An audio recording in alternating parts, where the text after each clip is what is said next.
আপনার ঝুলে থাকা চেস্টকে আপনি এমন সুন্দর একটা শেপ কিভাবে দিতে পারেন। আচ্ছা, কোনো প্রবলেম নাই, আসেন আপনাকে আমি দেখাই। ফার্স্টেই আপনি এখানে আপনার হাত চেস্টে প্রেসার ক্রিয়েট করে উপরে প্রেস করেন 50 বার।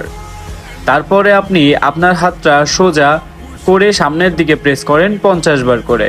তারপরে আপনি আপনার দুই হাত নিচে থেকে চেস্ট বরাবর প্রেস করেন 50 বার। তারপরে আপনি ওপরের থেকে নিচের দিকে এইভাবে প্রেস করেন 50 বার করে। তারপরে আপনি জাস্ট দুই হাতটা একদম মিডিল বরাবর প্রেস করেন 50 বার করে। আর মনে রাখবেন, প্রতিটা এক্সারসাইজ কিন্তু আপনার চেস্টের উপরে প্রেসার ক্রিয়েট করে করবেন। হ্যাঁ, জাস্ট এইভাবে প্রতিটা এক্সারসাইজ যদি আপনি 50 বার কমপ্লিট করেন রেগুলার, তাহলে কিন্তু আপনার চেস্টে সুন্দর একটা শেপ চলে আসবে অ্যান্ড আপনাকে যে কোনো টি শার্টেও অনেক পারফেক্ট দেখাবে। সো গাইজ, এমন সুন্দর টিপস পাওয়ার জন্য অবশ্যই আমাকে ফলো করে রাখো।